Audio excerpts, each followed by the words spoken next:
हाँ, नमस्कार दोस्तों। आप सभी का स्वागत है अपनी यूनिवर्सिटी में, है ना? अपनी ही है ये। तो बात करेंगे आज एक महत्वपूर्ण सब्जेक्ट को लेकर।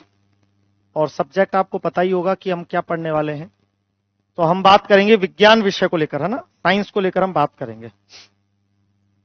लिख दूं यहां पर?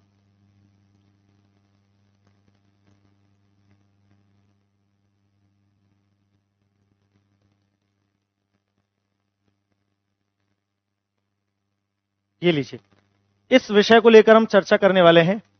वैसे तो जनरली इसका नाम मिलता है जनरल साइंस के नाम से, है ना? इसका नाम मिलता है सामान्य विज्ञान के नाम से। लेकिन सामान्य जैसा मुझे नहीं लगता कि इसमें कुछ है। बहुत ही नालायक लोग हैं जिन्होंने इसके सामने सामान्य शब्द लगाया। जी नमस्कार, नमस्कार। जी नमस्कार। सुनिए, तो बहुत ही नालायक लोग होंगे जिन्होंने इसके सामने मतलब इसके आगे सामान्य शब्द लगाया। इसमें सामान्य जैसा सच में कुछ नहीं है। वास्तव में हमें अच्छे लेवल पे साइंस इसमें पढ़नी होती है, क्योंकि वैसे भी ग्रेड है और अच्छे प्रश्न आजकल पूछे जा रहे हैं। अभी आपने रिसेंटली पेपर देखा होगा, है ना? और उसमें जो प्रश्न है वो भी आपने देखे होंगे, और आपने ये भी परखा होगा कि प्रश्न कहां से पूछे जा रहे हैं। बेसिकली कोई भी टीचर पढ़ाते समय थोड़ा सा भटक जाता है और एनसीईआरटी को फॉलो ना करके खुद का ज्ञान थोड़ा सा ज्यादा देने लगता है। बुरा मत मानना, मैं किसी के ऊपर कमेंट नहीं कर रहा हूं, लेकिन एक सच्चाई बता रहा हूं, है ना? लेकिन हकीकत यही कि जो पेपर आया इस बार उसने ये साबित कर दिया कि आपको कोई भी टॉपिक एक्स्ट्रा पढ़ने से पहले सबसे पहले एनसीईआरटी को कवर करना होगा। एनसीईआरटी, क्योंकि एनसीईआरटी से सवाल आए हैं। अभी जैसे फर्स्ट ग्रेड में अभी एक प्रश्न आया था आपका, केमिस्ट्री का प्रश्न था कि लेड नाइट्रेट, क्या फॉर्मूला होता है लेड नाइट्रेट का? पीबी। सही है। पहली बात तो आराम से खुल के बैठ जाओ जितने लोग हैं, और तसल्ली से सोच विचार के हर प्रश्न का जवाब देना। हम यहां एकत्र हुए हैं तो एक अच्छी मतलब चीज पढ़ने के लिए, समझने के लिए हुए हैं। हमारा उद्देश्य और किसी की भ्रामक तरह से फैलाना कुछ भी नहीं है। हर चीज सीखने का मौका मिलेगा, पूछने का मौका मिलेगा, बताने का। लेकिन आपको मेरा साथ देना पड़ेगा बराबर, है ना? अभी प्रश्न आया था फर्स्ट ग्रेड में ही कि लेड नाइट्रेट का अपघटन होने पर भूरे रंग का धुआं निकलता है। भूरे रंग का देखा आप में से किसी ने? पेपर पेपर देखा था, ये प्रश्न था। हाँ, भूरे रंग का धुआं निकलता है। तो प्रश्न था कि ये भूरे रंग का धुआं किसकी वजह से निकला। अब आधे से ज्यादा तो ऐसे बैठे हुए थे उसमें महानुभाव जिनको लेड नाइट्रेट का फॉर्मूला ही नहीं पता था। और जिनको लेड नाइट्रेट का फॉर्मूला ही नहीं पता वो धुआं कहां से निकालेंगे, तुम ही सोचो। तो धुआं तो तब निकलेगा जब पहले लेड नाइट्रेट पता होगा। तो तुम बताओ लेड नाइट्रेट का फॉर्मूला ये सही है क्या? ऑप्शन दे रहा हूं, तुम बताना कौन सा सही होगा।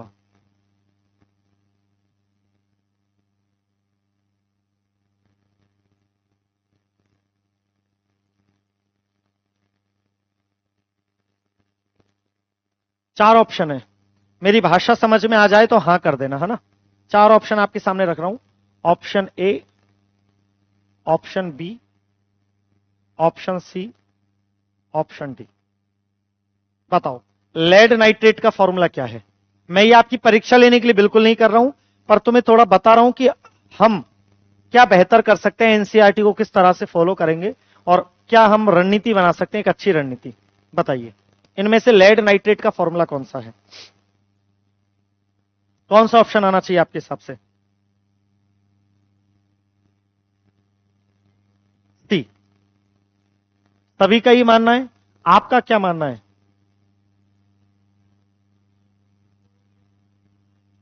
अच्छा, आप लिख नहीं रहा, आप बताइए। बी। आप भी बताइए। आप भी बताइए। बी। और आप भी बताइए भैया। बी। और आप भी बताइए।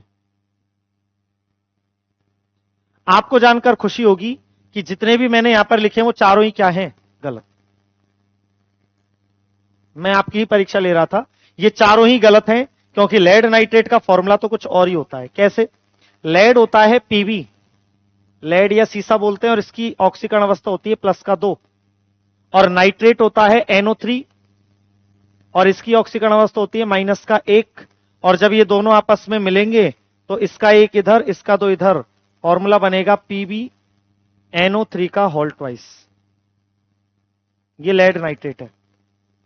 और जब ये लेड नाइट्रेट टूटेगा तो इसके टूटने से एक तो बनेगा लेड ऑक्साइड PbO, साथ में बनेगा नाइट्रोजन डाइऑक्साइड, और इसी की वजह से भूरे रंग का धुआं निकला था। तो इसमें शर्मिंदा होने की या बुरा मानने की बात नहीं है, मैं बस इतना सा बता रहा हूं कि काफी बार ऐसा होता है कि हम किसी चीज को बहुत साधारण समझते हैं कि यार ये तो बहुत साधारण है, और हम बहुत हाई लेवल पे चलते रहते हैं। या यहां पढ़ाने वाले टीचर भी, मैं किसी टीचर विशेष की भी बात नहीं कर रहा हूं, पर किसी भी मंच पे कोई भी टीचर क्यों ना पढ़ा रहा हो, वो बहुत हाई लेवल से गुजरता है। ऊपर से जैसे प्लेन गुजरता है ना, ऊपर से कौन से मंडल में गुजरता है प्लेन? समताप मंडल में, स्ट्रेटोस्फीयर में, ठीक है। ओजोन गैस भी उसी में। तो जैसे ऊपर से प्लेन गुजरता है ना, ऐसे गुजर जाते हैं ऊपर से, और उन्हें लगता है ये तो सबको आता होगा, लेकिन हकीकत ये है कि हम बिल्डिंग तभी ऊपर मजबूत बना सकते हैं जब हमारा बेस, नींव भी बहुत अच्छे से भरी जाए और बहुत शानदार काम हो। और मेरा काम ही ये है बहुत सालों से। मुझे देखकर आपको ऐसा लग रहा होगा, फिलहाल फील हो रहा होगा कि पता नहीं ये सर पहली बार स्टेज पे आए होंगे आज शायद, है ना, लेकिन ऐसा नहीं है। मुझे पढ़ाते हुए लगभग 8-9 साल हो गए हैं। हाँ, और आप अभी घर जाकर सर्च करेंगे यूट्यूब पर तो मैं आपको कहीं ना कहीं दिख जाऊंगा ना, यूट्यूब पर अच्छे से दिख जाऊंगा, है ना। चलिए, अब अपना पढ़ाने का पैटर्न क्या रहेगा मैं आपको पहले ही क्लियर कर देता हूं, और वो बेस्ट पैटर्न है मेरे अकॉर्डिंग। पढ़ाने का पैटर्न ये रहेगा कि मान लो मैं कोई भी टॉपिक पढ़ा रहा हूं, मान लो मैंने कोशिका पढ़ाया, सेल पढ़ाया, ऐसे समझो। अब सिलेक्शन होने के लिए 3 चीजें करनी पड़ती हैं। जैसे व्हाट्सएप में होता है ना 2 स्टेप वेरिफिकेशन, ऐसे सिलेक्शन के 3 स्टेप वेरिफिकेशन होता है। पहला, सबसे पहले हमें थ्योरी पढ़नी पड़ती है बहुत मजबूत तरीके से किसी भी टॉपिक को। जैसे एग्जांपल के तौर पे आप अभी मान लो कला संस्कृति है ना आपके, उसमें आपने लोक देवता वाला टॉपिक पढ़ा। सबसे पहले आप टॉपिक को पढ़ो, इतना अच्छे से पढ़ो कि 3 बार 4 बार 5 बार पूरा अच्छे से समझ में आ जाए, याद हो जाए।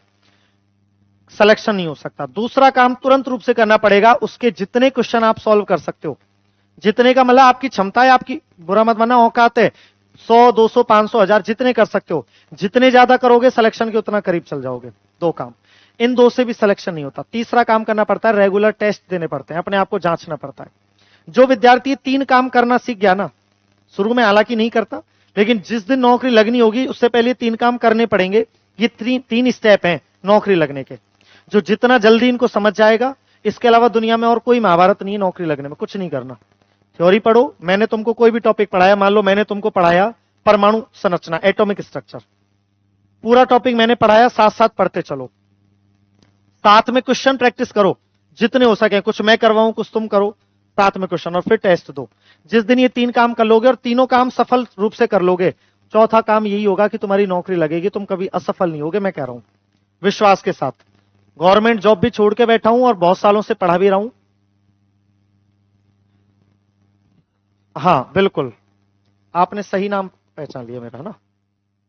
हाँ बताऊंगा, नाम भी बताऊंगा ना। तो क्या कह रहा था मैं, हाँ, ये 3 काम कर लिए ना आपने, मैं विश्वास के साथ कह रहा हूं, आप यकीन करना मेरी बात का, दुनिया में कहीं भटकने की आवश्यकता नहीं। चौथा काम ये होगा कि आपकी नौकरी लगेगी।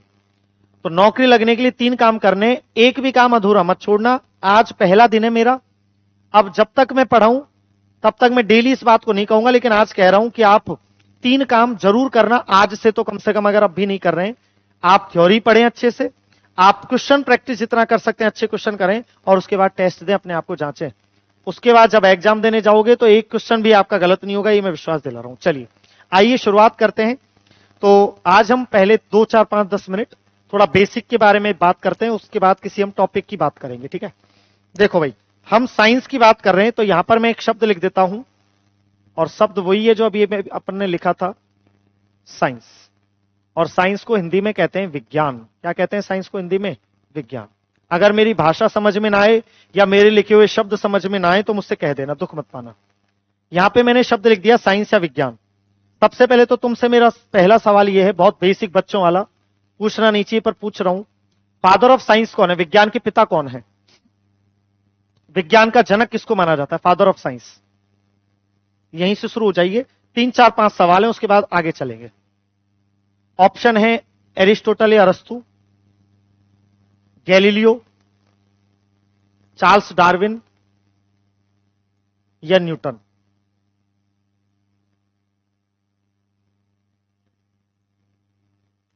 फादर ऑफ साइंस कहा जाता है किसको? अरस्तु या एरिस्टोटल को। और फादर ऑफ मॉडर्न साइंस, आधुनिक विज्ञान का पिता कहा जाता है गैलीलियो गैलीली को। ध्यान रखना। अच्छा, साइंस की जब बात करते हैं तो आपने सुना होगा कि साइंस की मूल रूप से 3 ब्रांचेज या 3 शाखाएं होती हैं। सबसे पहली कौन सी? केमिस्ट्री। हिंदी में क्या कहते हैं इसको? रसायन विज्ञान। सबसे पहली केमिस्ट्री। दूसरी ब्रांच या दूसरी शाखा कौन सी है? फिजिक्स। हिंदी में क्या कहते हैं इसको? भौतिक विज्ञान, फिजिक्स या भौतिक विज्ञान। और तीसरी शाखा कौन सी है? भौतिक विज्ञान। और तीसरी शाखा इसकी कौन सी है साइंस की? बायोलॉजी। और बायोलॉजी को हिंदी में क्या कहते हैं दोस्तों? जीव विज्ञान कहते हैं, जीव विज्ञान। तो ये 3 साइंस की मूल शाखाएं हैं, केमिस्ट्री, बायोलॉजी और फिजिक्स। रसायन विज्ञान, भौतिक विज्ञान और जीव विज्ञान, 3 है। केमिस्ट्री में हम केमिकल्स वगैरह के बारे में पढ़ते हैं, मैटर के बारे में पढ़ते हैं, पदार्थ के बारे में। फिजिक्स में हम प्रकृति के बारे में पढ़ते हैं, नेचर के बारे में, प्रकृति में हो रही घटनाओं के बारे में। ये पेन अभी मेरे हाथ में है और मैंने जैसे इसको छोड़ा ये नीचे की तरफ गया, ये ग्रेविटेशन है, प्राकृतिक घटनाएं, ये सब फिजिक्स में पढ़ा जाता है। और बायोलॉजी में बेसिकली हम बायो प्लस लॉगस यानी जीवों के बारे में पढ़ते हैं, लिविंग्स के बारे में पढ़ते हैं, जीवों के बारे में। बायोलॉजी की शुरुआत होती है कोशिका से, सेल से। और कोशिका जब ग्रुप बनाती है तो ऊतक बनते हैं, टिश्यू बनते हैं। और ऊतक शब्द किसने दिया था पहली बार?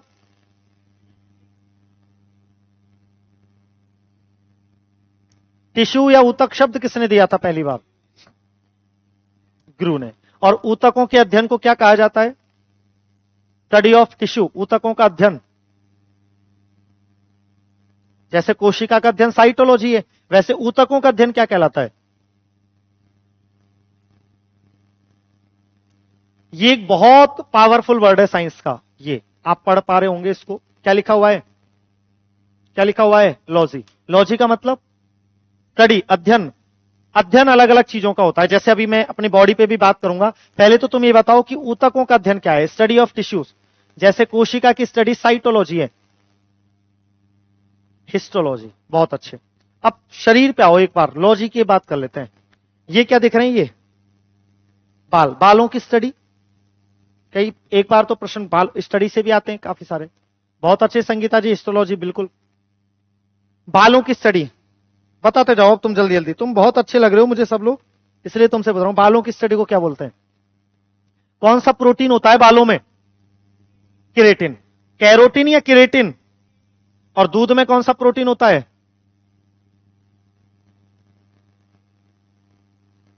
कैरोटीन या केराटिन? कैरोटीन प्रोटीन है या क्या है? बहुत सूक्ष्म स्तर तक लेके जाऊंगा। हर शब्द को 4 बार समझाऊंगा, 4 तरीके से केवल बोलूंगा नहीं। अभी पता चल जाएगा धीरे धीरे जब हम कोई टॉपिक की चर्चा करेंगे। अच्छा, ये क्रिएटिन, अरे क्रिएटिन तो बिल्कुल ही अलग हो गया। हाँ बताओ। अच्छा, बालों की स्टडी को क्या बोला? ट्राइकोलॉजी। क्या बोलेंगे? ट्राइकोलॉजी। बालों से नीचे आओ, ये स्किन है, त्वचा। त्वचा की स्टडी को डर्मेटोलॉजी। अंदर रखा हुआ है ब्रेन, मस्तिष्क, दिमाग। दिमाग की स्टडी को न्यूरोलॉजी। नीचे चलोगे तो ये प्यारी प्यारी आंखें, आंखों की स्टडी को आंखों का डॉक्टर देखा है कभी? कैलगरी हॉस्पिटल में गए हो? ऑफ्थेल्मोलॉजी। नीचे चलो, नीचे आएगी नाक। नाक की स्टडी को क्या बोलते हैं? नाक, राइनोलॉजी। बगल में चलोगे कान, कानों की स्टडी। प्यारे प्यारे 2 कान दिए भगवान ने, कानों की स्टडी।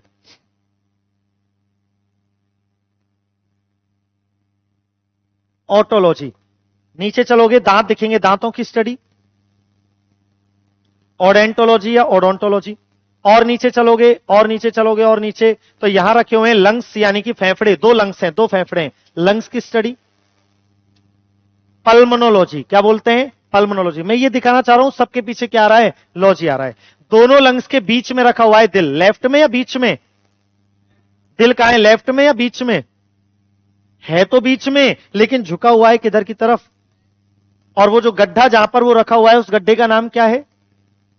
लेफ्ट वाले फेफड़े की तरफ धसा हुआ है ना दिल, उस गड्ढे का नाम क्या है जिसमें दिल रखा हुआ है? उसका नाम है कार्डियक नोच, है ना। तो वहां पर दिल रखा हुआ है। दिल की स्टडी को क्या बोलते हैं? बिल्कुल आएंगे ये क्वेश्चन विजय जी, बिल्कुल प्रश्न कोई भी आ सकता है, यहां कोई किताब नहीं है, ये 12वीं क्लास नहीं है या कोई और कि इसमें एक किताब दे दी जाए। प्रश्न हमेशा वही आता है जो आप छोड़ देते हो, पढ़े हुए में से प्रश्न बहुत कम आते हैं, इसलिए छोड़ना कुछ नहीं है। दिल की स्टडी क्या है? कार्डियोलॉजी। थोड़ा नीचे चलोगे, लेफ्ट साइड में रखा हुआ है आपका लीवर। अरे लीवर लेफ्ट में नहीं होता, लीवर राइट में होता है। लेफ्ट में कौन है? स्टमक, आमाशय, पेट, पापी पेट। और स्टमक की स्टडी को क्या बोलते हैं? गैस्ट्रोलॉजी। बगल में चलो इधर राइट साइड में कौन है? लीवर। लीवर की study, study of liver, hepatology. थोड़ा सा और इधर बार बार लेफ्ट में चलोगे तो मिलेगा अग्नाशय, पेनक्रियास, इसकी स्टडी को भी हेपेटोलॉजी बोलते हैं। और थोड़ा सा नीचे चलोगे, ज्यादा नीचे नहीं जाना, तो इंटेस्टाइन या आंतें दिखेंगी, आंतें, आंतों की स्टडी एंटेरोलॉजी। और जो डॉक्टर पेट और आंत दोनों का डॉक्टर होता है, जैसे डॉक्टर संदीप निझावन जी बैठते हैं यहां दुर्गापुरा स्टैंड पे, गैस्ट्रो एंटेरोलॉजिस्ट। तो गैस्ट्रो और एंटेरो दोनों के हैं, तो गैस्ट्रो एंटेरोलॉजी। अब ज्यादा नीचे मत जाओ, पीछे घूम जाओ, किडनी है, किडनी, ब्रिक या गुर्दा जिन्हें बोलते हैं। कितनी किडनी है आपके पास? 2। किडनी की स्टडी नेफ्रोलॉजी। किडनी का काम क्या काम करती है? किडनी, किडनी का काम क्या है? कितनी किडनी है? 2। काम क्या है किडनी का? 2 काम है मूल रूप से। एक तो खून को फिल्टर करना, ब्लड को फिल्टर करना, खून को छानने का काम है। और दूसरा, आसान भाषा में बताओ एकदम, पेशाब का निर्माण कहां होता है? मूत्र का निर्माण।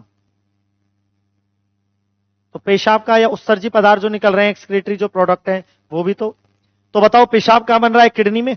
पेशाब की स्टडी को क्या बोलते हैं? मूत्र की स्टडी को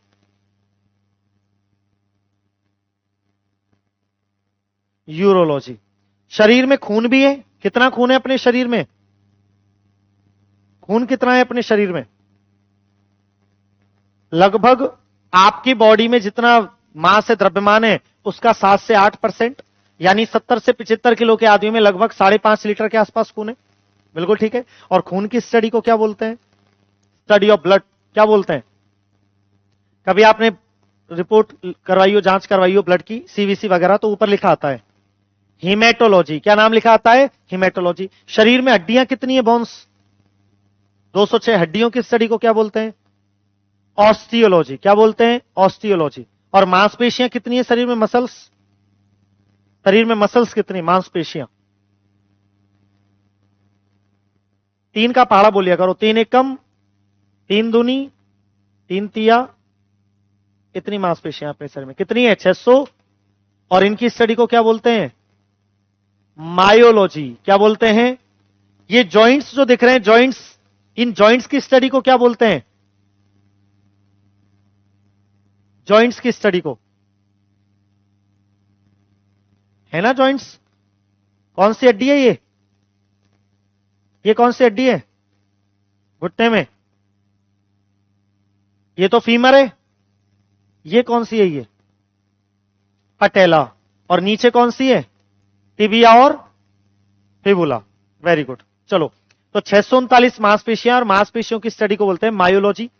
खून की स्टडी को बोलते हैं हिमेटोलॉजी। हड्डियों की ऑस्टियोलॉजी। जॉइंट्स की स्टडी को बोलते हैं ऑर्थ्रोलॉजी। क्या बोलते हैं? ऑर्थ्रोलॉजी। शरीर में ग्लैंड्स या ग्रंथियां भी होती हैं, उनकी स्टडी को बोलते हैं एंडोक्राइनोलॉजी। और भी कुछ दिख जाए तो बोल देंगे। चलो भाई, तो ये हम कहीं ना कहीं बात करते हैं साइंस को लेकर, विज्ञान को लेकर। तो विज्ञान में हमें मूल रूप से 3 शाखाएं देखने को मिलती हैं, केमिस्ट्री, बायोलॉजी और फिजिक्स। रसायन विज्ञान, जीव विज्ञान और भौतिक विज्ञान। अब तुम बताओ तुम्हारी क्या इच्छा है, हम कहां से शुरू करें? हम कहीं से भी शुरू कर सकते हैं, हमारे पास ऐसा कोई बाउंडेशन नहीं है कि साहब हमारा ये पार्ट अच्छा है कि हम यहां से शुरू करें। जो तुम कह दोगे वहां से, और उतना ही धमाके से शुरू करूंगा जो तुम टॉपिक बोल दोगे। कई टीचर तो यहां आते हैं कि साहब मैं वो टॉपिक पढ़ाऊंगा, फला टॉपिक, कोशिका रट के आते हैं, कोशिका पढ़ाऊंगा, इधर उधर नहीं करते। टॉपिक भी तुम्हारा, सब्जेक्ट भी तुम्हारा, प्रदर्शन मेरा। बोलो जल्दी से।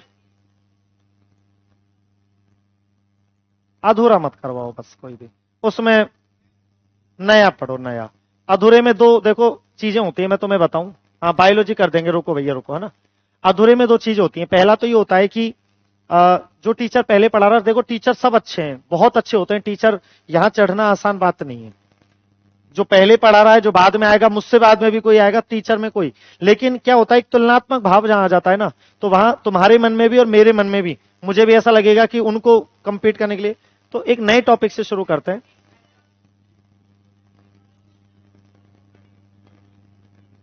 अच्छा, बायो में कंफर्टेबल हो तुम लोग? ठीक है, वैसे यहां भी कमेंट बायोलॉजी वाली आ रहे हैं सबके। हाँ, तो बायोलॉजी से शुरू कर दें, आ जाइए, लगाओ एडिंग कॉपी में बायोलॉजी या जीव विज्ञान। क्या क्या पढ़ लिया तुमने बायोलॉजी में, बस ये बता दो मुझे।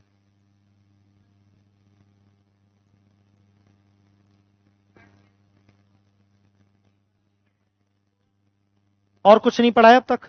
तो सेल नहीं पढ़ाया? नहीं, पर टिश्यू पढ़ने से पहले थोड़ा सा बता दिया। हाँ, चलो भाई हेडिंग लगा दो एक बार।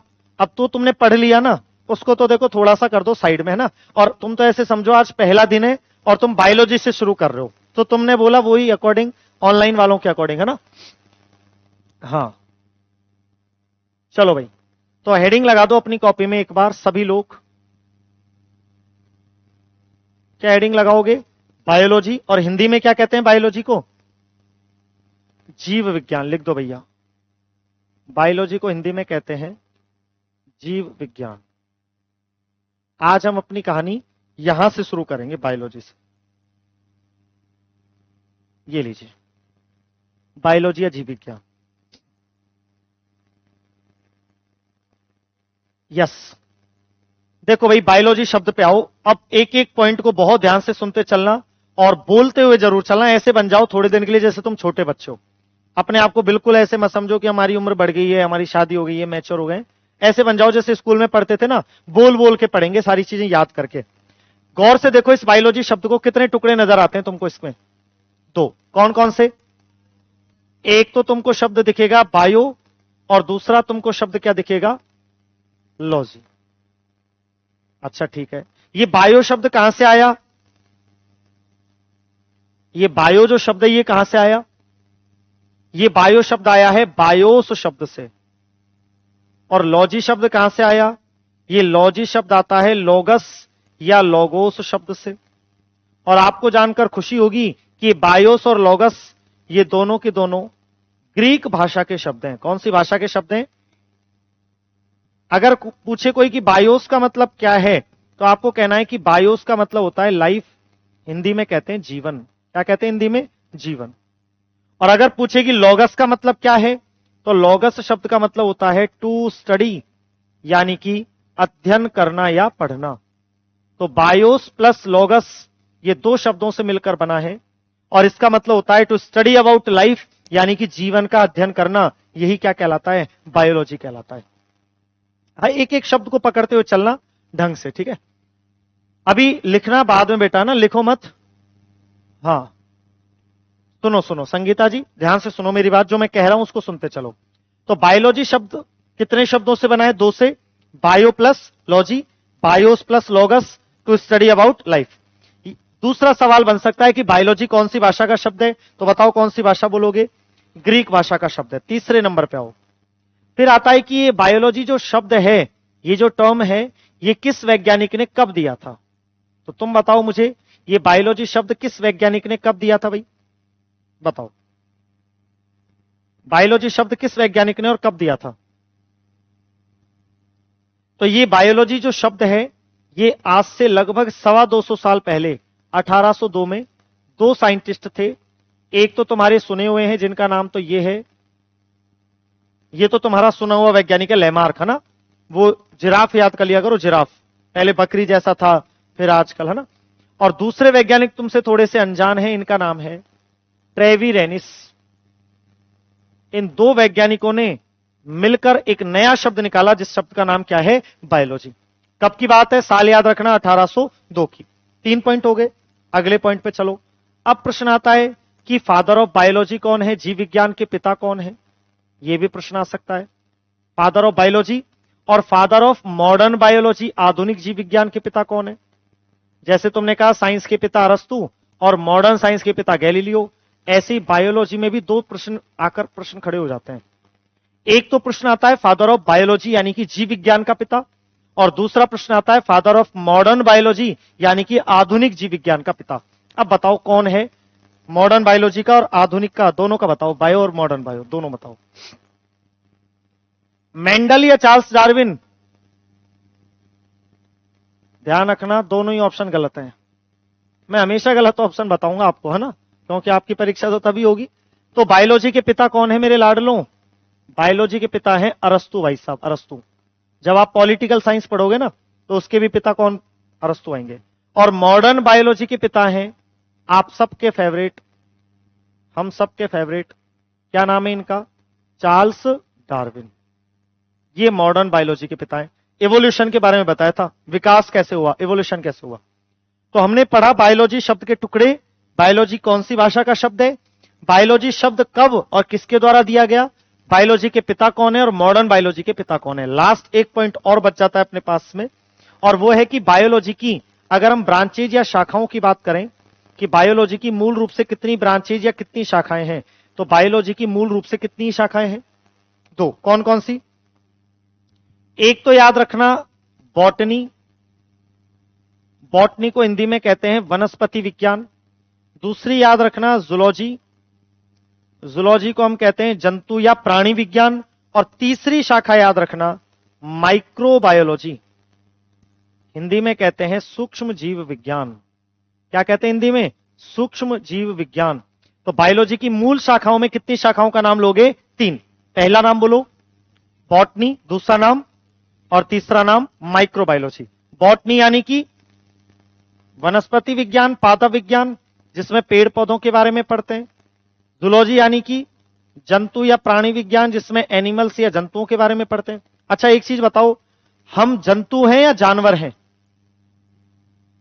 हम जंतु हैं या जानवर हैं या दोनों ही नहीं है, या दोनों ही है? क्या हम जंतु हैं? जंतु, जंतु हो आप? अरे हाँ सच में पूछ रहा हूं, क्या हम जंतु हैं या जानवर हैं या दोनों ही नहीं है, या दोनों हैं? क्या है?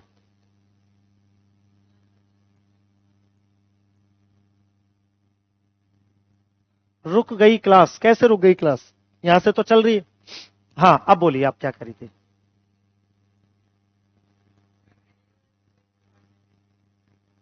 जंतु में और जानवर में क्या फर्क होता है?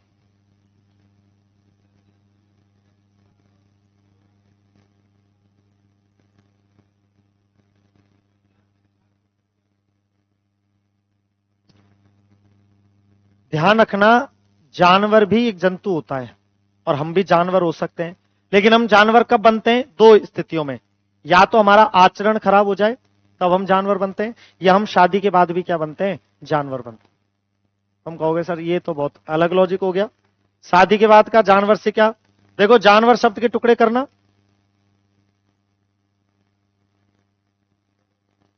जितने भी लड़के लोग हैं वो वर तो बनेंगे ही, और उनकी अपनी एक जान भी होगी, तो सारे के सारे क्या हैं? जानवर। तो जानवर और जंतु वैसे अलग होते हैं, जो मर्यादा भूल जाए वो जानवर है ना, इसलिए हम जंतु वाली श्रेणी में आते हैं, हम जानवर वाली श्रेणी में नहीं आते, ध्यान रखना ना। कहीं आप बाद में कहो कि हम जंतु हैं क्या और हटा दो, हम भी इसमें आते हैं जंतुओं में, है ना, हम जानवर नहीं लेकिन जंतु हैं। और ये माइक्रोबायोलॉजी हिंदी में कहते हैं सूक्ष्म जीव विज्ञान। जनरली पहले सूक्ष्म जीव विज्ञान को जूलॉजी में ही शामिल किया जाता था, क्योंकि जंतुओं में ही शामिल कर देते थे, लेकिन फिर इनको थोड़ा सा अलग हटाया और फिर इनके लिए अलग से किंगडम बनाया, अलग से जगत बनाया, जैसे कि मोनेरा उसमें बैक्टीरिया को पढ़ते हैं, जैसे कि प्रोटिस्टा उसमें अमीबा यूग्लिना जैसे जीवों को पढ़ा जाता है। तो बायोलॉजी की मूल रूप से कितनी ब्रांचेज या शाखाएं? तीन, बॉटनी, जूलॉजी और माइक्रोबायोलॉजी। बॉटनी यानी कि पादप वनस्पति के बारे में पढ़ेंगे, जूलॉजी में जंतुओं के बारे में पढ़ेंगे, एनिमल्स के बारे में, और माइक्रोबायोलॉजी में माइक्रोब्स यानी कि सूक्ष्म जीव, जो हमें खुली आंखों से दिखाई नहीं देते। क्या इन्हें आंखों से देखा जा सकता है? क्या बैक्टीरिया को आंखों से देखा जा सकता है? तो फिर कैसे देखोगे? मेरा सवाल बहुत गहरा है, ध्यान से सुन लो। क्या बैक्टीरिया को आंखों से देखा जा सकता है? और खुद ही सोचो, करो मना करो नहीं देखा जा सकता, अरे आंखों से ही देखेंगे, और कैसे? हाथों से देखोगे क्या? आंखों से ही देखेंगे, लेकिन सूक्ष्मदर्शी की सहायता से देखेंगे, नग्न आंखों से नहीं देखा जा सकता। अच्छा, आपके शरीर में कितने गुणसूत्र या कितने क्रोमोसोम है? ऑप्शन सुन लो, ध्यान से सुनना, आपके शरीर में कितने गुणसूत्र हैं? Option A 46, option B 44, option C 23 जोड़ी 23 पेयर्स, या ऑप्शन डी 23। सही उत्तर की उम्मीद में हूं, जल्दी से बताइए आपके शरीर में गुणसूत्रों की संख्या कितनी है, क्रोमोसोम्स की संख्या कितनी है? सब लोग बताओ। कितने लोग हैं जो ए ऑप्शन कह रहे हैं कि सर ए हमें बिल्कुल एकदम करेक्ट लग रहा है? ए 46, ठीक है, ए ऑप्शन। बाकी लोगों का क्या कहना है? 23 पेयर्स, बाकी लोगों का ये कहना है। और बाकी का क्या कहना है? अभी 44 भी मुझे सुनाई दिया था, झूठ मत बोलना। 44, हाँ, औरत आदमी दोनों में, नर मादा में सेम सेम है, ठीक है। और क्या कहना है? ये किसी का कहना नहीं है, आपका क्या कहना है मिस? 23 पेयर्स और 46, और किसी का कुछ कहना है क्या आपका? आपको जानकर खुशी होगी कि ये चारों ही ऑप्शन क्या है। अब यार, अब मैं क्या करूं इसमें, बताओ, मैं तो तुमसे कह ही रहा हूं, यहां भी 23 पेयर्स आ रहे हैं, 46 आ रहा है। सवाल को पढ़ दोबारा से, सवाल क्या था मेरा, एक बार तुम ही बताओ खुद ही। शरीर में कितने गुणसूत्र हैं? तो एक ऑप्शन तो डाला ही नहीं मैंने, कौन सा? लेकिन आपको जानकर खुशी होगी कि ये ऑप्शन भी क्या है। हालांकि मैंने डाला नहीं, मैं भूल गया, लेकिन ये ऑप्शन भी क्या है। सवाल दुनिया में किसी से पूछ लेना, गलती उत्तर बताएगा। क्यों? क्योंकि शब्दों को ध्यान ही नहीं देते, टीचर ही ध्यान नहीं देते, बच्चा तो कहां से देगा। टीचर ही ऐसा है कि जो पढ़ा था ना मास्टर से छठी क्लास में, उसी को आज तक रिपीट कर रहा है, कभी खुद का दिमाग भी नहीं लगाया कि कहना क्या चाह रहा है। हमारे शरीर में अरबों गुणसूत्र हैं, अरबों। तुम कहोगे सर या तो आप बायोलॉजी नहीं जानते या आप हमारा दिमाग खराब कर रहे हो ना। सच में हमारे शरीर में अरबों गुणसूत्र हैं, पता है क्यों? क्या तुम एक कोशिकीय जीव हो या बहुकोशिकीय है? और ये जो तुम संख्या बता रहे हो ना, 46 या 23 जोड़ी, ये एक कोशिका के अंदर होती है। अब मेरा सवाल सुनो ध्यान से, मैंने क्या पूछा था? आपके शरीर में कितने गुणसूत्र हैं? मैंने ये पूछा कि आपके एक कोशिका में कितने हैं। आई गंभीरता? जब इतनी गंभीरता के साथ हर चीज को पढ़ोगे तब मास्टर बन जाओगे। ऐसा लगेगा कि हाँ यार, साइंस अब सीख रहे हैं, धीरे धीरे एक एक चीज समझ में आ रही है। उड़ाओगे ना ऐसे कि हमारे शरीर में कितने गुणसूत्र हैं, रट रगा 46, एग्जामिनर तुम चतुर्थ श्रेणी की परीक्षा नहीं दोगे, कठिन भी पूछेगा, घुमाएगा भी। तो हर तरीके से तैयार हो, दिमाग की प्रेजेंस भी रखो 24 घंटे। हमने सेक्स क्रोमोसोम बता दिए, अच्छी चीज याद आ रही है तो मैं यहाँ ना सुबह सुबह 11:30 बज रहे हैं और ऐसे ऐसे नाम ले रहे हो मेरे सामने। चलो तो भाई ये तो चलो साइड की बात है, अभी तो तुम इस पे आओ कि बायोलॉजी की मूल शाखाएं कितनी बताई मैंने तुमको? 3, एक बॉटनी, दूसरी जूलॉजी और तीसरी माइक्रोबायोलॉजी, है ना? 3 शाखाएं बताई बॉट। अब मुझे और बता दो लास्ट, फिर उसके बाद तुम्हारा पीछा छोड़ूंगा, कि फादर ऑफ बॉटनी कौन है, फादर ऑफ जूलॉजी कौन है, और फादर ऑफ माइक्रोबायोलॉजी कौन है? तीनों का नाम बता दो जल्दी से। तो फादर ऑफ बॉटनी में तो किसका नाम लिखोगे? वैज्ञानिक का नाम है Theophrastus, very good. Father of zoology में किसका नाम लिखोगे? जंतु विज्ञान का पिता, इसमें लिखोगे अरस्तु का नाम, एरिस्टोटल का नाम। और फादर ऑफ माइक्रोबायोलॉजी, सूक्ष्म जीव विज्ञान का पिता, ये तो तुम्हें बताना पड़ेगा क्योंकि तुमने अभी स्वीकार किया कि सर ऊतक पढ़ने से पहले हम कोशिका पढ़ चुके हैं। ये तो तुम्हें बताना ही पड़ेगा हर हालत में, इसके बिना पार पड़ेगी नहीं। हाँ बताओ तो, फादर ऑफ माइक्रोबायोलॉजी, सूक्ष्म जीव विज्ञान का पिता।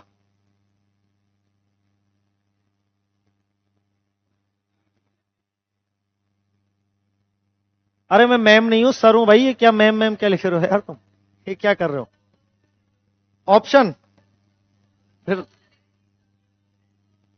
सही ऑप्शन, चलो ठीक है सही देता हूं। Option A Charles Darwin, option B Louis pasture,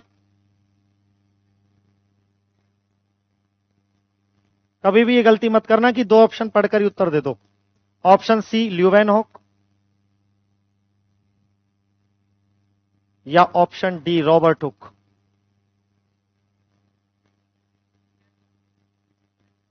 नहीं, अब की बारे में सही ऑप्शन है, बताओ। ये 4 ऑप्शन है और आपको बताना है फादर ऑफ माइक्रोबायोलॉजी यानी कि सूक्ष्म जीव विज्ञान का पिता। नहीं, गलत नहीं है चारों, इस बार सही उत्तर है, इसमें मिलेगा। बताओ,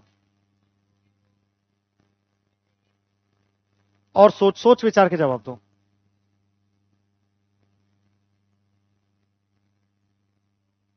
कौन है? लेकिन आपको जानकर खुशी होगी कि ये नहीं है। अब बताओ, एक ऑप्शन तो मैंने काट दिया, 3 बचे हैं, बताओ जल्दी से कौन है। अब एक मौका मिलेगा, दूसरा नहीं मिलेगा, एक उत्तर बताओ जल्दी से।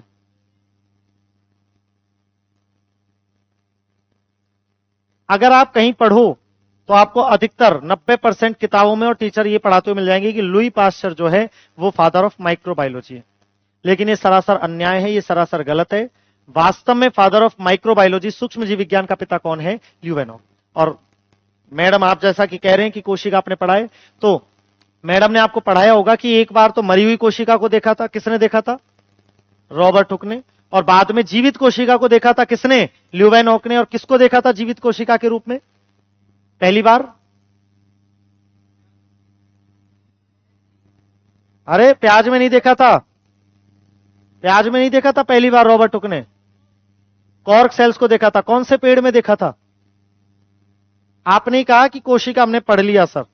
अब आप पलट से नहीं सकते अपनी बात से, जवान से पीछे नहीं हट सकते।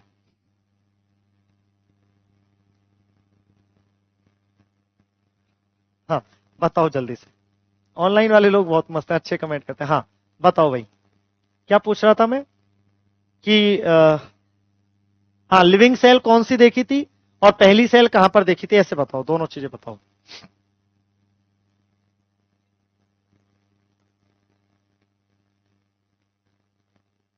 ये चिक होता है या चीक होता है?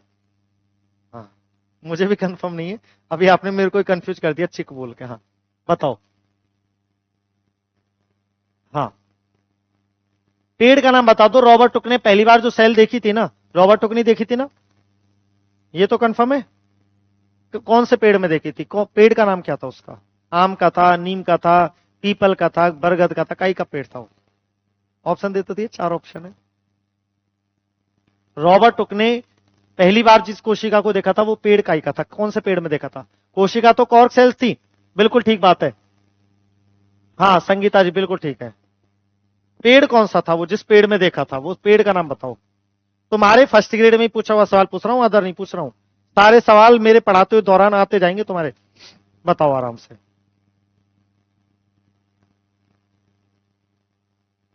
उस पेड़ का नाम था क्यूरकस सुबेर। ये आम नीम पीपल का पेड़ नहीं था, अलग ही पेड़ था वो, पर्णपाती वन वगैरह में पाया जाता है। नाम था क्यूरकस सुबेर। तुम्हारे फर्स्ट ग्रेड में पूछा हुआ सवाल है। मैं तो तुम्हें बस ये रूबरू करवा रहा हूं कि इस लेवल का पढ़ना पड़ता है। अगर तुम नहीं पढ़ रहे हो तो कहीं ना कहीं मामला डिस्टर्ब है, तुम्हारा गड़बड़ चल रहा है। थ्योरी, क्वेश्चन और टेस्ट, इन तीनों पे खरे उतरोगे और वो भी अच्छे तरीके से, तब नौकरी लगेगी। सिर्फ पढ़ लेने से नौकरी नहीं लगती, ध्यान रखना। हाँ हाँ हाँ ठीक है, आ जाओ भाई। तो यहां पर फादर ऑफ माइक्रोबायोलॉजी कौन है? तुम तो इतना याद रखना, ल्यूवेनॉक है ना, मैंने यहां लिख दिया है।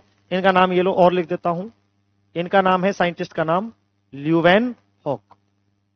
तो ये छोटा सा मेरी तरफ से परिचय था बायोलॉजी का। एक बार आप बोल देंगे तो मुझे थोड़ी खुशी होगी, अच्छा लगेगा।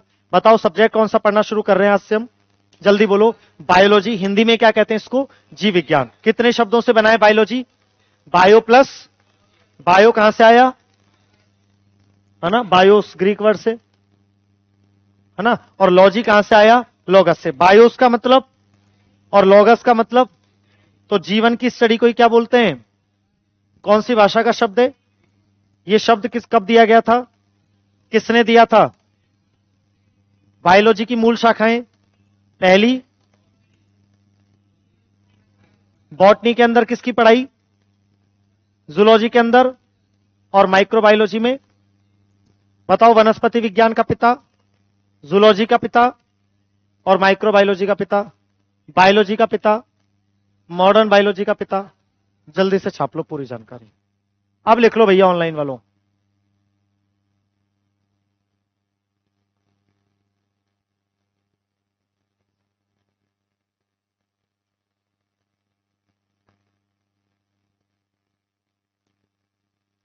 हाँ वेरी गुड संगीता जी। तो बहुत अच्छा है, बुक पढ़ा रहे थे, बहुत अच्छी बात है, तो बहुत अच्छा है ना। और ऑफलाइन में अलग से कुछ नहीं पढ़ाए, ऑफलाइन ऑनलाइन का सिस्टम नहीं, एक ही चलता है यहां से, है ना। जो भी चलता है वो एक ही सिस्टम चलता है यहां से। शब्द तो समझ में आ जाएंगे ना तुम्हें, ऐसा अटपटा तो नहीं लग रहा कि मैडम के शब्द तुम्हें अलग लग रहे हो, कि सीधा दिमाग तक पहुंचते हो और ये वाले शब्द दिल तक ही पहुंच रहे हो। अरे नहीं, ऐसा कुछ नहीं है, बस करते हैं, थोड़ी मेहनत कर लेते हैं, और तो क्या है जी।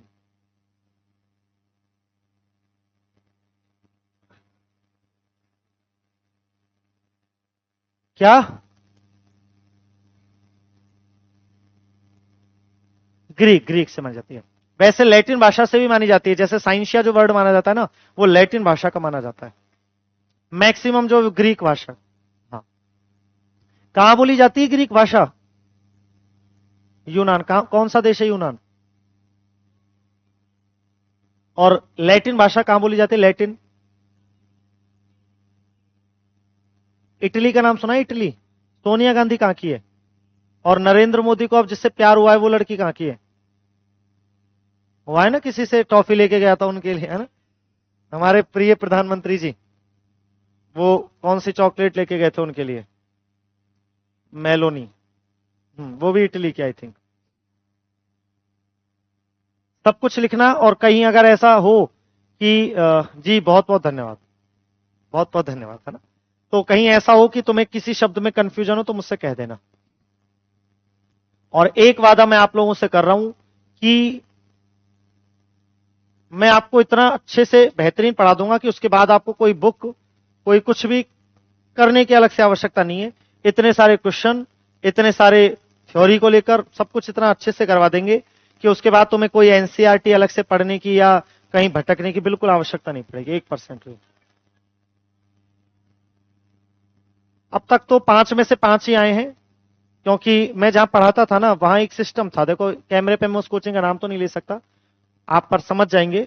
वहां 90% प्रूफ का सिस्टम था, कि 90% प्रूफ नहीं देता ना टीचर, तब तक वो टीचर कंटिन्यू नहीं कर सकता। मैं पिछले कुछ सालों से ऐसी कोचिंग में हूं, तो अब तक तो देते आए हैं, हर एग्जाम में दिए हैं। अब आगे भगवान। मेरा नाम राहुल शर्मा है। हाँ।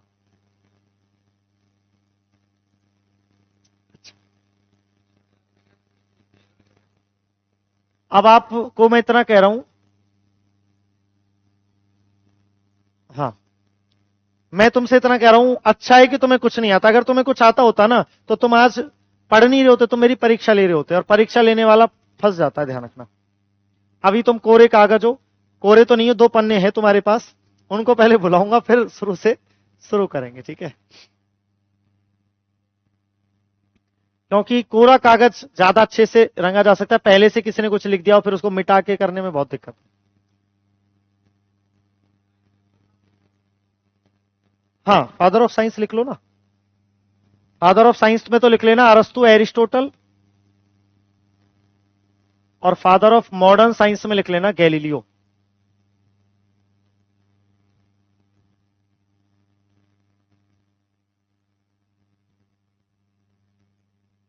गैलीलियो, गैलीली था इनका पूरा नाम।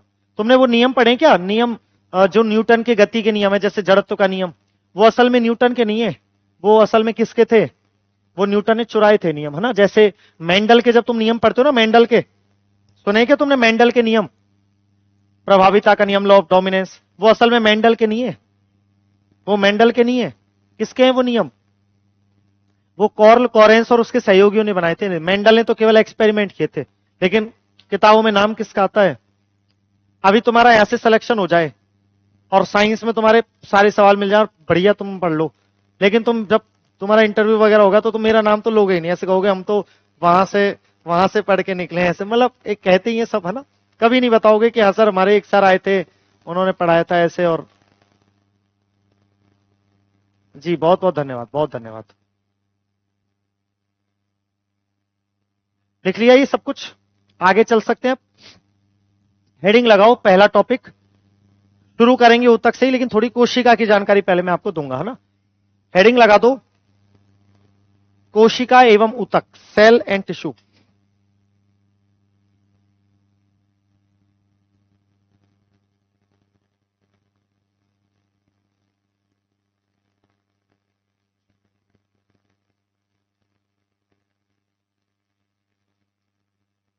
पहले 1-1.5 घंटे हम कोशिका को जरूर पढ़ेंगे, क्योंकि कोशिका हमको आना चाहिए कम से कम, है ना। जब हम ऊतक पे जाएं तो उससे पहले हमें कोशिका जरूर आना चाहिए।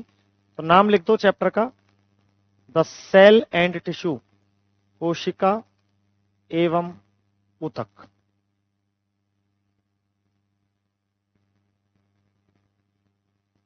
कोशिका एवं ऊतक। तो हम ऊतक पे जाएं, बहुत अच्छी बात है कि ऊतक से हम शुरू करें, लेकिन उससे पहले मैं चाहता हूं कि आपको थोड़ा किसके बारे में भी जानकारी दूं, कोशिका के बारे में। अभी 1 घंटे ही है ना क्लास, या कितने घंटे की होती है? 1 घंटे, ठीक। इसके बाद किसकी है? हिस्ट्री की, ठीक। तो कोशिका के बारे में जानकारी, अब क्या क्या जानकारी देने वाला हूं वो भी बता देता हूं, पहले क्लियर कर देता हूं। मैं आपको कोशिका के बारे में 5 से 6 टॉपिक्स बताऊंगा, छोटे छोटे। कौन कौन से? सबसे पहले कोशिका क्या होती है, इसका परिचय, इंट्रोडक्शन, कोशिका होती क्या है, सबसे पहले इसके बारे में बताऊंगा, कोशिका का इंट्रोडक्शन। दूसरा, थोड़ा सा जानकारी दूंगा कोशिका की डिस्कवरी को लेकर, यानी कोशिका की खोज को लेकर। कोशिका की डिस्कवरी किसने की, खोज किसने की। थोड़ी सी जानकारी मैं आपको दूंगा इसी में कोशिका सिद्धांत या सेल थ्योरी के बारे में, कि ये सिद्धांत किसने दिया और क्या दिया। तो मैं आपको बताऊंगा कोशिका सिद्धांत, या इंग्लिश में कह सकते हैं सेल थ्योरी। इसके अलावा 2-3 टॉपिक इंपॉर्टेंट आएंगे बहुत ज्यादा, जैसे कि कोशिका के प्रकार, ये इंपॉर्टेंट है। टाइप्स ऑफ सेल, ज्यादा नहीं, 1 से 1.5 घंटे थोड़ा सा हम बेसिक सीखना जरूरी है, तब ऊतक पर हम चलेंगे ना। कोशिका के प्रकार, टाइप्स ऑफ सेल, और संरचना यानी कि स्ट्रक्चर ऑफ सेल।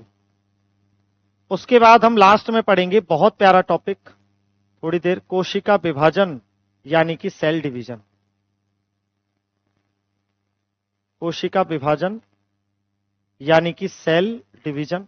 और फिर आप शुरू कर पाएंगे टिश्यू यानी कि ऊतक। और ऊतक आपको पढ़ाया होगा मैम ने कि पेड़ पौधों में भी होते हैं ऊतक और जंतुओं में भी होते हैं, दोनों में। हमारे अंदर भी टिश्यू है और प्लांट्स के अंदर भी टिश्यू है। तो प्लांट्स में तो जो टिश्यू होते हैं वो कितने टाइप के होते हैं? 2 टाइप के। कौन कौन से?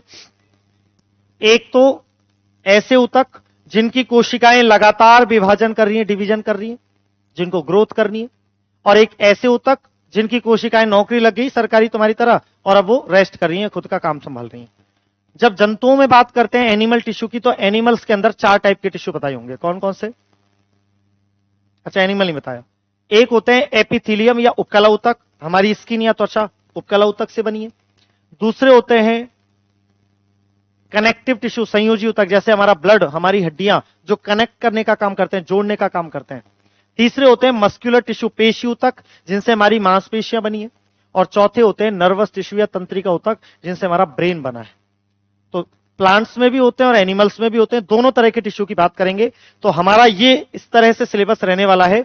सबसे पहले हम थोड़ी जानकारी कोशिका के बारे में लेंगे, और उसके बाद हम अपने टॉपिक पर आएंगे जिसका नाम क्या होगा, टिश्यू या ऊतक। टिश्यू पढ़ने के बाद हम टिश्यू से आज तक जितने सवाल आए हैं, जिस भी एग्जाम में आए हैं, वो सारे इसी बोर्ड पर सॉल्व करेंगे। चाहे मुझे कितना भी एक्स्ट्रा पढ़ाना पड़े, चाहे उसके बदले में मुझे कुछ मिले ना मिले, वो एक अलग बात है, लेकिन मैं कभी किसी को मझधार में नहीं छोड़ता। ये मेरी एक अच्छी आदत मान लो या बुरी मान लो। तो यही इसी बोर्ड पर अपन ऊतक के और कोशिका के खूब सारे सवाल करेंगे, इतने सारे करेंगे कि तुम ये कह दोगे कि सर अब फर्स्ट ग्रेड तो क्या, कोई सा ही पेपर ले लो हमारा, अब हमारा कोई सवाल गलत नहीं होगा। इतनी प्रैक्टिस यही करेंगे, हर टॉपिक के साथ करेंगे, हर टॉपिक के साथ। तुमको अलग से कोई बुक, कोई प्रैक्टिस करने की जरूरत नहीं है। खूब सारे सवाल बाइलिंगुअल दोनों भाषाओं में तुम्हारे सामने लाऊंगा, और तुम ही उनका उत्तर बताओगे। ठीक है, हेडिंग लगा दो, पहले तो लिख दो ऐसे कैसे, और पहली हेडिंग लगा दो कोशिका या सेल का परिचय। यहीं से शुरू करते हैं आज की क्लास को।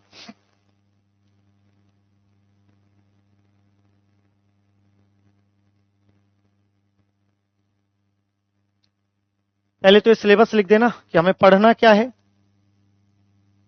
और उसके बाद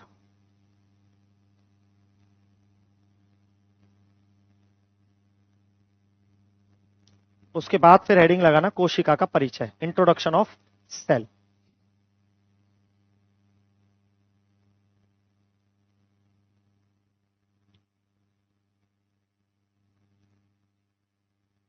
इंट्रोडक्शन ऑफ सेल।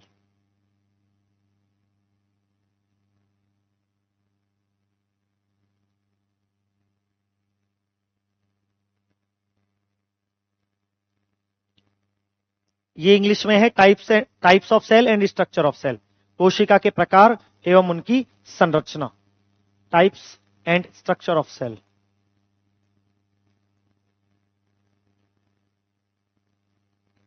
कोशिका के प्रकार एवं उनकी संरचना।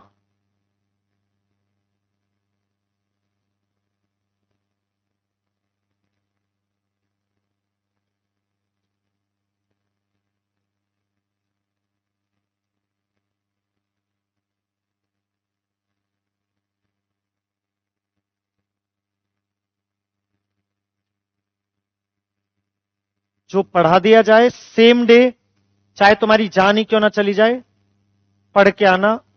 एक दिन भी ऐसा ना हो कि आज साहब हमारे घर वाले आ गए थे, आज रील देखने लग गए थे, आज नींद आ गई थी। अगर नौकरी करना चाहते हो, फर्स्ट ग्रेड के बनना चाहते हो, वास्तव में जिंदगी अच्छी, तो जो डेली पढ़ाया जाए सेम डे, ज्यादा टाइम नहीं लगे, सेम डे पढ़ना है ना। बाकी तुम सारा सब कुछ मुझ पर छोड़ दो, आज से निश्चिंत हो जाओ। साइंस के लिए कोई 1% भी कहीं किसी तरह की दिक्कत नहीं आएगी तुमको जीवन में। हेडिंग लगा दी पहली, कोशिका का परिचय, और लिखना शुरू करो भाई, 2-4 लाइनें लिखो। सबसे पहले लिखो कोशिका की खोज, लिखना डिस्कवरी ऑफ सेल, कोशिका की खोज, डिस्कवरी ऑफ सेल, कोशिका की खोज। और इसमें 2 नाम लिख दो टोटल। बताओ सबसे पहले मरी हुई कोशिका की खोज तो किसने की? रॉबर्ट हुक ने। तो पहला नाम तो लिख दो रॉबर्ट हुक का। कौन से साल की बात है ये? 1665, 1665।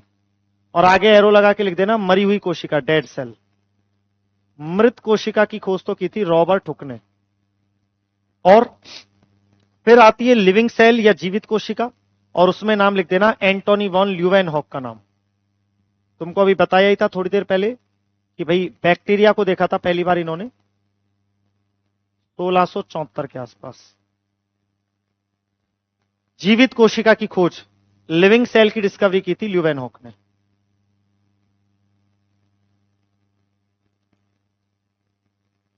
लिविंग सेल की डिस्कवरी की थी ल्यूवेनहॉक ने। तो कोशिका के बारे में पहला तो इंपॉर्टेंट पॉइंट ये बनता है कि इसकी डिस्कवरी किसने की। तो 2 साइंटिस्ट याद रखना, एक तो रॉबर्ट हुक जिन्होंने मरी हुई कोशिका को देखा था, एक पेड़ में देखा था, पेड़ की छाल के नीचे कॉर्क सेल्स को देखा था ना। और दूसरे कौन से हैं? ल्यूवेनहॉक जिन्होंने लिविंग सेल को देखा था। 2 इनके बारे में कहानियां मिलती हैं। एनसीईआरटी कुछ अलग बताती है, वास्तविकता कुछ अलग है। एनसीईआरटी तो ये कहती है कि ये पौधों को पानी दे रहे थे और उस समय इनके पैरों में कीचड़ लग गया, तो उस कीचड़ के अंदर देखा था बैक्टीरिया को। वास्तविक कहानी यह है कि ये थोड़े सूगले वैज्ञानिक थे, नहाते धोते कम थे, मतलब नहा नहीं रहे बहुत दिनों तक, मंजन नहीं कर रहे। काफी बार तो ऐसा होता था 3-3, 4-4 दिन हो जाते थे, निमटने तक नहीं जाते थे, इतना सूगल वाला। तो इन्होंने क्या किया, ये एक दिन बैठे हुए थे, दांतों पे मैल जम रहा था और अपने ही दांतों का मैल निकाल निकाल कर देख रहे थे और उसको माइक्रोस्कोप से देख रहे थे। वहां इनको बैक्टीरिया दिखाई दिया था। जानते नहीं थे कि ये बैक्टीरिया है, लेकिन दिखाई दे गया और इन्होंने तो गलती से उसको नाम भी एनिमल क्यूल दे दिया था। बैक्टीरिया नाम भी नहीं दे पाए थे। बैक्टीरिया नाम तो अभी दिया है 1829 में इरेन वर्ग नाम के साइंटिस्ट ने, ठीक है। तो ये ल्यूवेनहॉक हैं जिन्होंने लिविंग सेल की डिस्कवरी की, और रॉबर्ट हुक ने मरी हुई कोशिका। कहां देखा था तो लिख देना प्लांट में देखा था, प्लांट सेल, एक पेड़ में देखा था, और ब्रैकेट में नाम लिख देना कोशिकाओं का, कोशिकाएं थी कॉर्क सेल्स, कॉर्क कोशिकाओं को देखा था। एक पेड़ में देखा था, छाल के नीचे वाली कॉर्क सेल्स या कोर्क कोशिकाओं को देखा था, ठीक है जी। और इन्होंने कहां देखा था भाई? इन्होंने देखा था, या तो लिख दो तालाब का गंदा पानी या कीचड़, या लिख दो दांतों का मैल, टूथ प्लेक, दांतों का मैल, दांतों का मैल। ये लो भैया, दांतों का मैल। और किसको देखा था तो बैक्टीरिया में, ब्रैकेट में लिख देना बैक्टीरिया, या हिंदी में क्या कहते हैं बैक्टीरिया को? बैक्टीरिया को हिंदी में कहते हैं जीवाणु। अगर कभी सवाल आए कि बैक्टीरिया को डिस्कवर किसने किया तो किसका नाम लोगे? ल्यूवेनहॉक का। इसीलिए फादर ऑफ बैक्टीरियोलॉजी भी किसको कहा जाता है? ल्यूवेनहॉक को कहा जाता है।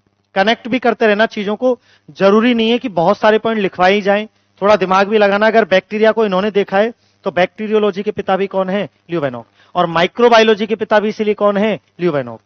चलिए अगली लाइन में लिखना, अगली लाइन में लिखना इसके बाद में आज की अंतिम लाइन लिख दो, सेल थ्योरी या कोशिका सिद्धांत। अगली लाइन में स्टार लगा के लिख दो, सेल थ्योरी या कोशिका सिद्धांत। 3 वैज्ञानिकों ने दिया था, 3 साइंटिस्ट याद रखना इसमें। सेल थ्योरी या कोशिका सिद्धांत में 3 साइंटिस्ट याद रखना। एक का नाम तो लिख दो, स्वान या स्लाइडेन लिख दो, पहले स्लाइडेन। पहला साइंटिस्ट लिख दो स्लाइडेन। दूसरा साइंटिस्ट लिख दो स्वान। और तीसरा साइंटिस्ट लिख दो रुडोल्फ विर्चो।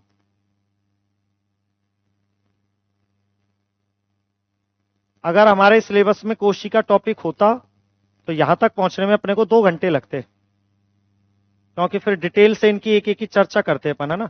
लेकिन अब हमारे सिलेबस में कोशिका तो है नहीं, अब हम इसमें ही 10-12 घंटे खराब कर दें, उसका कोई महत्व तो नहीं है। तो थोड़ा थोड़ा जानकारी मिल जाएगी तो वो थोड़ा ठीक रहेगा मेरी तरफ से, है ना। कितने साइंटिस्ट याद रखोगे? 3 नाम बोलो एक बार, स्लाइडेन, स्वान और विर्चो। क्या कहा इस सिद्धांत में? कहा क्या इन्होंने बस इतना बताया कि दुनिया में हम जैसे जितने भी सजीव हैं, जितने भी लिविंग्स हैं, उन सबकी बॉडी कोशिकाओं से बनती है। बिना कोशिका के जीवन संभव ही नहीं है, बस ये इन्होंने बताया था और कुछ नहीं बताया। ठीक है, तो ये आपका हो गया सेल थ्योरी या कोशिका सिद्धांत। और मुझे लगता है कि आज की चर्चा अपन यहीं खत्म करते हैं, 1 घंटे का ही समय था, बाकी चर्चा अपन करेंगे कल। आज हमने क्या क्या पढ़ा? हाँ लिख दो। आज हमने क्या क्या पढ़ा वो एक बार थोड़ा सा देख जाते हैं, उसके बाद आगे चलेंगे। देखो भाई, आज हमने कौन सा सब्जेक्ट पढ़ना शुरू किया? साइंस यानी कि विज्ञान, है ना। जनरल साइंस तो नहीं कह सकते, लेकिन नाम जनरल साइंस ही आता है ना। फिर ये सवाल तो तुमसे पूछा था मैंने, 3 शाखाएं इसकी, केमिस्ट्री, बायोलॉजी, फिजिक्स। बायोलॉजी से हमने शुरुआत की। सबसे पहले बायोलॉजी का परिचय हमने देखा, बायोलॉजी शब्द किसने दिया, कौन सी भाषा का शब्द है, इसके पिता कौन है, इसकी मूल शाखाएं कितनी है। फिर हमने पहला टॉपिक पढ़ना शुरू किया, कोशिका एवं ऊतक, सेल एंड टिश्यू, और क्या क्या पढ़ना है इसकी एक लिस्ट बनाई। और सबसे पहले हमने आज कुछ बेसिक सी बातों पर चर्चा की कि भाई कोशिका की खोज किसने की, तो 2 नाम सामने आए, मरी हुई कोशिका में तो रॉबर्ट हुक और जिंदी कोशिका में ल्यूवेनॉक। और फिर हमने कहा कि कोशिका सिद्धांत किसने दिया, तो 3 नाम सामने आए, स्लाइडेन, स्वान, विर्चो। और इन्होंने ये बताया कि भाई सारे सजीव, जितने भी सजीव हैं, जितने भी लिविंग्स हैं, चाहे वो पेड़ पौधे हों, चाहे जंतु हों, चाहे सूक्ष्म जीव हों, उन सबका शरीर सेल्स या कोशिकाओं से बनता है, बिना उसके कोई नहीं बन सकता। लेकिन हां, एक जीव है जो बिना कोशिका के भी बनता है और जीवित रह सकता है, उसका नाम आप लोगों ने खूब सुना है अपने जीवन में, उसका नाम है वायरस या विषाणु। कोरोना वायरस का नाम सुना होगा। तो विषाणु या वायरस एक ऐसा जीव है जिसके शरीर में कोशिका होती नहीं है, सेल्स नहीं होती इसके शरीर में। इसका शरीर 2 चीजों से बनता है, एक तो प्रोटीन से और दूसरा न्यूक्लिक एसिड, या तो डीएनए या आरएनए। हम सबके शरीर में डीएनए भी मौजूद है और आरएनए भी मौजूद है, लेकिन वायरस के शरीर में या तो केवल मिलेगा डीएनए या केवल मिलेगा आरएनए। या तो आप डीएनए वायरस बोलोगे या आरएनए वायरस बोलोगे। अब आप कहोगे सर कोरोना वायरस क्या था? कोरोना वायरस आरएनए वायरस था। क्लियर? तो बाकी चर्चा हम करेंगे कल की क्लास में। आज के लिए इतना ही, धन्यवाद, शुक्रिया।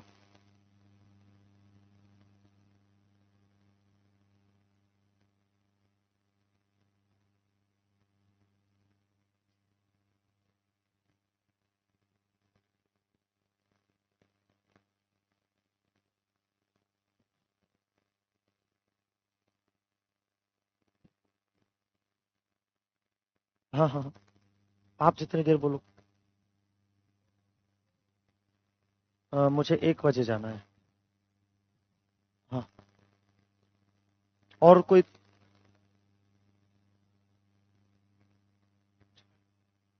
हाँ, और अच्छा है हमारे लिए, तो आज ये चीजें हमारी हो जाएंगी, है ना।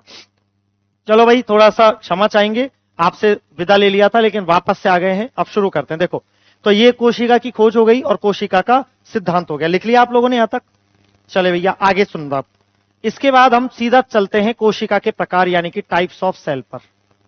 यह भी एक इंपॉर्टेंट पॉइंट है कि कोशिका के प्रकार कितने हैं, यानी कि टाइप्स ऑफ सेल कितने हैं। टाइप्स ऑफ सेल, कोशिका के प्रकार। हेडिंग लगा दो कॉपी में, कोशिका के प्रकार, जल्दी से हेडिंग लगा दो, कोशिका के प्रकार, टाइप्स ऑफ सेल।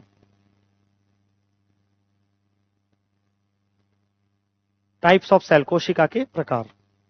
और लिखना इसमें कोशिका दो प्रकार की होती है ना, कोशिका दो प्रकार की होती है। बताना, नाम बताना कौन कौन सी। पहला लिखो प्रोकैरियोटिक कोशिका, प्रोकैरियोटिक सेल। पहला लिख दो प्रोकैरियोटिक कोशिका या प्रोकैरियोटिक सेल।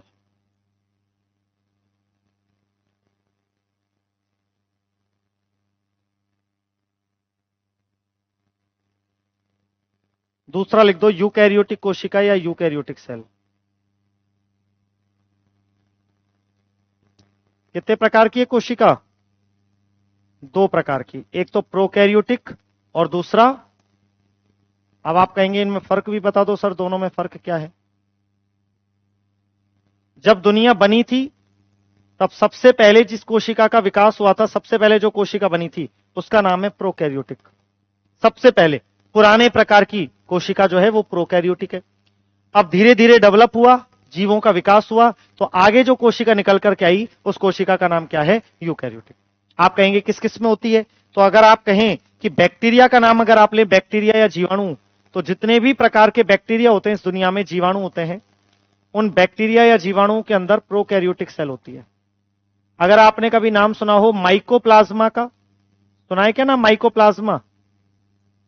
दुनिया की सबसे छोटी कोशिका या दुनिया का सबसे छोटा जीव कौन है? माइकोप्लाज्मा। तो उस माइकोप्लाज्मा में भी कौन सी कोशिका होती है? प्रोकैरियोटिक। और अगर आपने कभी नाम सुना हो नीले हरे शैवाल, ब्लू ग्रीन एल्गी का, बीजीए, नीले हरे शैवाल, ब्लू ग्रीन एल्गी। दुनिया में पहली बार पृथ्वी पर ऑक्सीजन गैस किसने छोड़ी थी? पहली बार प्रकाश संश्लेषण किसने किया था? फोटोसिंथेसिस इन्हीं ने किया था, ज्योग्राफी वाले सर ने बताया होगा। तो ये नीले हरे शैवाल भी किस में आते हैं? प्रोकैरियोटिक कोशिका में आते हैं। बाकी जितने भी जीव हैं, चाहे आप हमारा नाम ले लो, चाहे आप कह दो एनिमल्स या जंतु, सारे के सारे जंतु जिसमें हम भी शामिल हैं, चाहे आप नाम ले लो प्लांट्स या पादप का, इनमें भी यूकैरियोटिक कोशिका है, प्लांट्स या पादप का नाम ले दो। और चाहे आप नाम ले दो फंगस या फफूंद का, सुना है क्या कभी नाम फफूंद या फंगस? इन सब में जो कोशिका पाई जाती है वो कौन सी होती है? यूकैरियोटिक। तो कोशिका के दो प्रकार हैं। हाँ, हिस्ट्री की क्लास नहीं होगी आज, है ना? हाँ, आज हिस्ट्री की क्लास नहीं होगी बेटा, है ना, क्योंकि आज हिस्ट्री वाले सर नहीं आए हैं। तो कोशिका के दो प्रकार आप लोगों ने लिखे, एक तो प्रोकैरियोटिक और दूसरा यूकैरियोटिक। पुराने प्रकार की अविकसित अनडेवलप्ड सेल है प्रोकैरियोटिक, जो कि बैक्टीरिया में, ब्लू ग्रीन एल्गी, नीले हरे शैवाल में और माइकोप्लाज्मा में पाई जाती है। और यूकैरियोटिक कोशिका हमारे अंदर यानी जंतुओं के अंदर, प्लांट्स या पेड़ पौधों के अंदर, और फंगस या कवक, जैसे मशरूम का नाम आपने सुना होगा, तो उस मशरूम में भी कौन सी कोशिका देखने को मिलती है? यूकैरियोटिक सेल या यूकैरियोटिक देखने को मिलती है। अब इनका एक एक डायग्राम बना देते हैं तो टॉपिक यहीं खत्म हो जाएगा, कोशिका के प्रकार वाला। हाँ हाँ, हरे शैवाल होते हैं, भूरे शैवाल होते हैं, लाल शैवाल होते हैं, तीन तरह के तो मुख्य रूप से होते हैं। ये थोड़े से नीले हरे, मतलब नीला रंग भी है, हरा भी रंग भी है। इनमें वर्णक अलग होता है, इनमें क्लोरोफाइसी, साइनोफाइसी तरह के अलग अलग वर्णक होते हैं। इसलिए साइनोबैक्टीरिया, बहुत अच्छा नाम दे दिया, लिख दो यहीं पर। इन्हीं का दूसरा नाम होता है साइनोबैक्टीरिया, साइनो जीवाणु। पहले इनको पेड़ पौधों में शामिल किया गया था, ध्यान रखना पहले, बाद में पता चला ये तो बैक्टीरिया है, प्रोकैरियोटिक है, तो इनको उठा के मोनेरा में डाल दिया, है ना।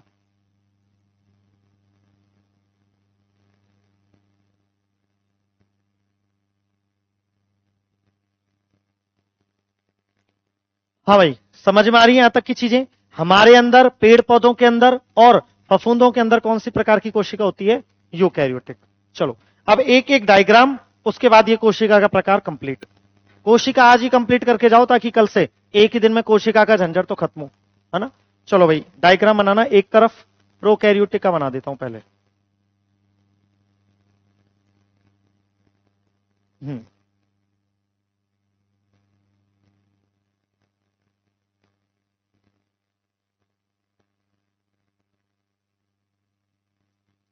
सब लोग बनाओ।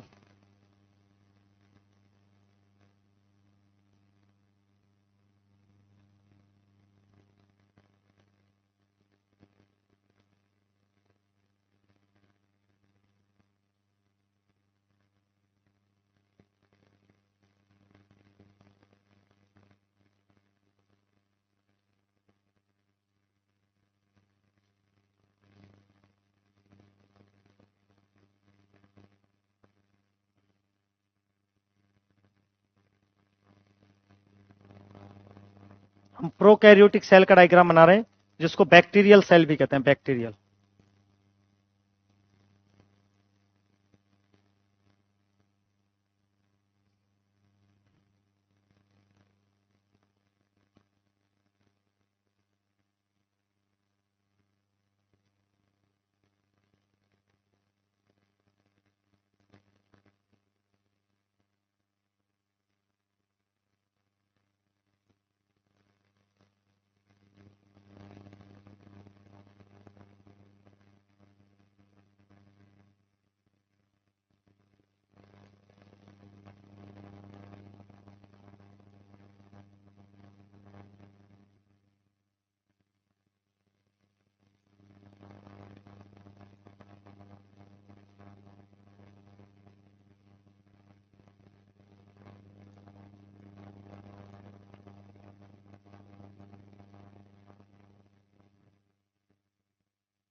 कौन सी कोशिका ये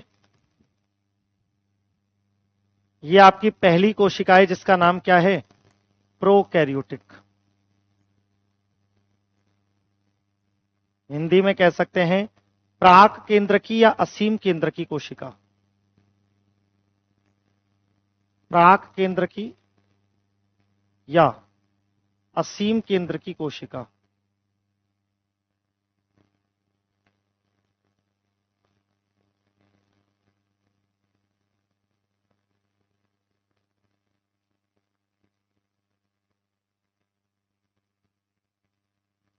बनाओ भाई जल्दी से। प्राक केंद्र की या असीम केंद्र की कोशिका कहते हैं।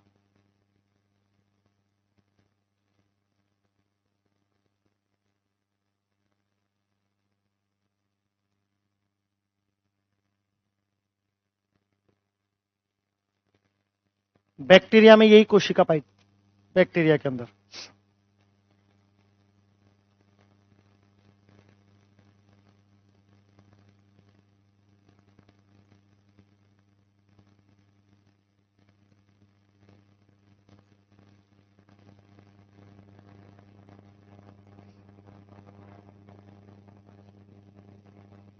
नाम लिख दूं सबका? चलो भैया नाम भी लिख दो, 10 नाम लिखने गिनकर। सबसे पहले इस सबसे बाहर वाले कवर का नाम लिखो, इसका नाम है ग्लाइकोकैलिक्स। सबसे पहले इस बाहर वाले कवर का नाम लिख दो, नाम है इसका ग्लाइकोकैलिक्स।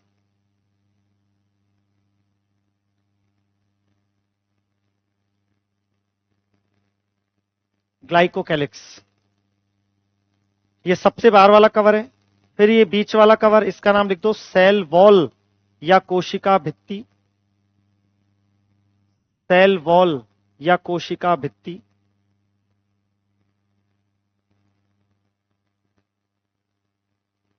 सेल वॉल या कोशिका भित्ति। फिर सबसे अंदर वाले कवर का नाम लिख दो, इसका नाम है सेल मेम्ब्रेन या कोशिका झिल्ली।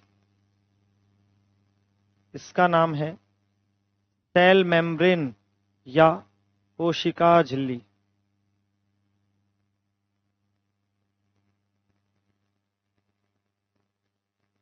सेल मेम्ब्रेन या कोशिका झिल्ली।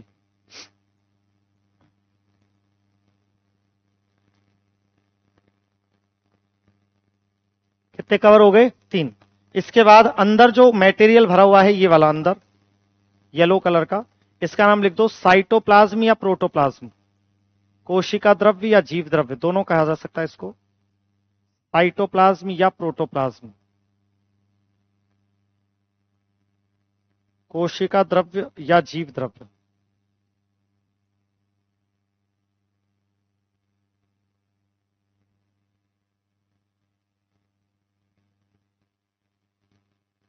कोशिका द्रव्य या जीव द्रव्य।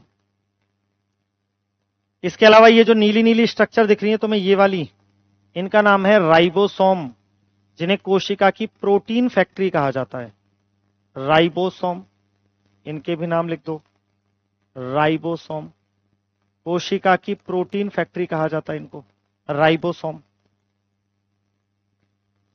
ये जो तुम्हें स्ट्रक्चर दिख रही है अलग से अंदर बनी हुई, ये घुमावदार, इनका नाम लिख देना मीजोसोम। इनका नाम है मीजोसोम।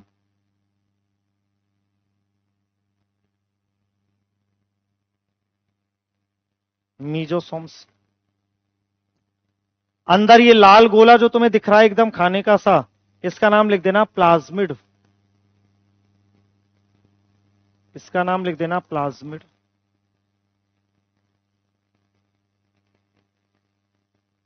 और ये जो डॉट डॉट दिख रहे हैं, बिंदियां दिख रही हैं, इनका नाम लिख देना न्यूक्लियोइड या केंद्रकाभ। न्यूक्लियोइड या केंद्रकाभ। न्यूक्लियोइड या केंद्रकाभ। ये जो तुम्हें बड़ी धागे जैसी संरचना दिख रही है, इसका नाम लिख देना फ्लैजिला या कशाभ। फ्लैजिला या कशाभ। फ्लैजिला या कशाभ।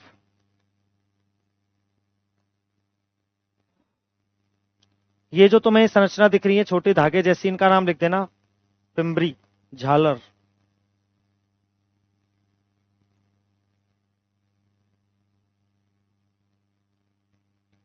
पिंबरी या झालर।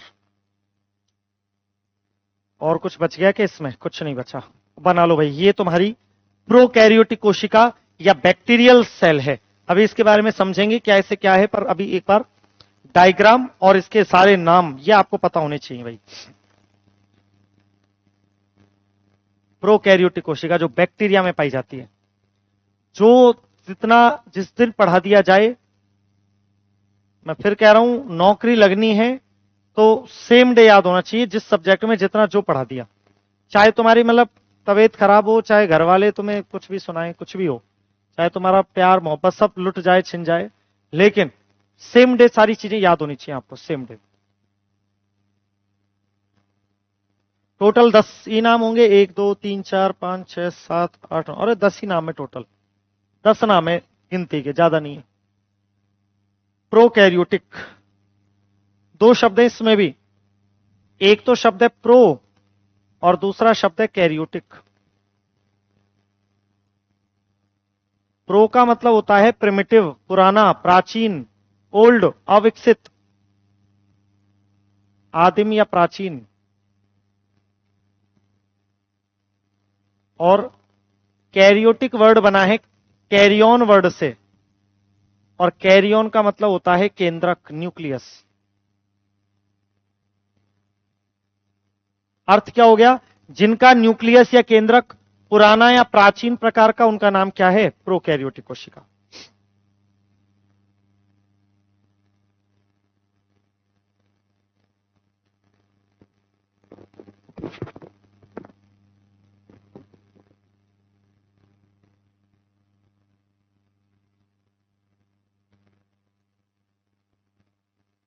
जी संगीता जी, बिल्कुल बिल्कुल। जो दृढ़ निश्चय कर लेता है, फिर उसके सामने ना हाउस वाइफ की चलती है ना हाउस हस्बैंड की, फिर सब सही हो जाता है मामला एकदम। तैयारी करो और दिल लगा के करो। एक बार इतना प्रयास करो अपने जीवन में कि दोबारा पलट के ना देखना पड़े पीछे। और मैं तो बस इतना सा कहूंगा कि सरकारी नौकरी या ये जिस भी आप तैयारी कर रहे हैं, यही आपका जीवन होना चाहिए। इसके अलावा मृत्यु समझो अपने जीवन की, खत्म समझो इसको। एक चीज सोच लो, अगर नौकरी लग गई तो जिंदगी है, वरना कुछ नहीं है जिंदगी में। मैं कह रहा हूं सिर्फ भटकाव है जिंदगी में, सिर्फ भटकना और कुछ नहीं मिलेगा। और अगर नौकरी लग गई तो खुद के स्वाभिमान की रक्षा कर पाओगे और अच्छे से पैसा भी कमा पाओगे।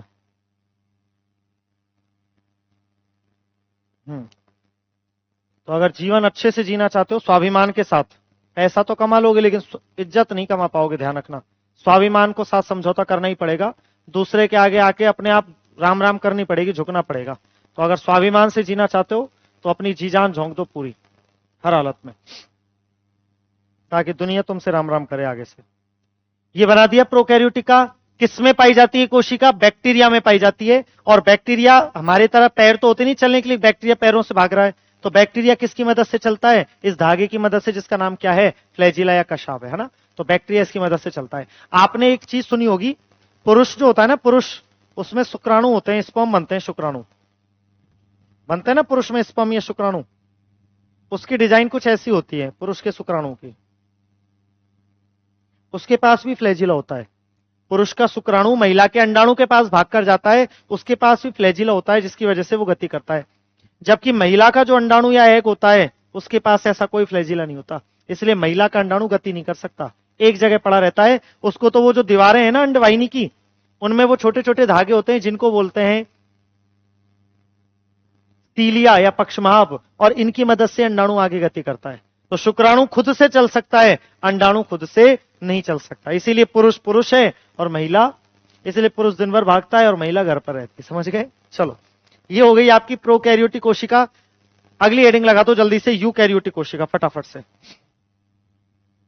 आज ही कोशिका का झंझट खत्म हो जाएगा, तो कल से हम ऊतक शुरू कर पाएंगे। यूकैरियोटिक सेल, हिंदी में कहते हैं तू केंद्र की। कई बार आपको ये हिंदी का नाम भी देखने को मिल जाएगा एनसीईआरटी बुक्स में, स्तु केंद्र की या तसीम केंद्र की कोशिका।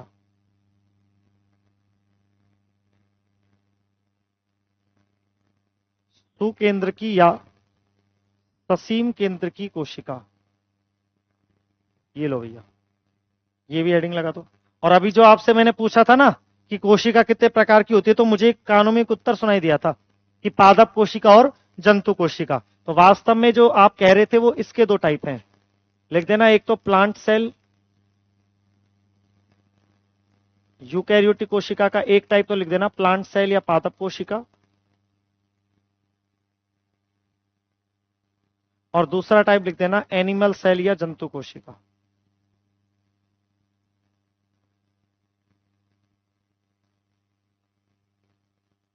एनिमल सेल या, हमारे अंदर कौन सी कोशिका है भाई इनमें से?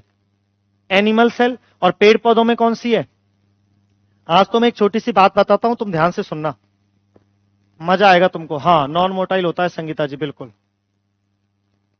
हाँ, आज से विश्वास करना, झूठ नहीं बोल रहा हूं, कसम खा के कह रहा हूं। आज साल चल रहा है 2026 का। मैंने जीवन में पहली बार पढ़ाना शुरू किया था 2016 में।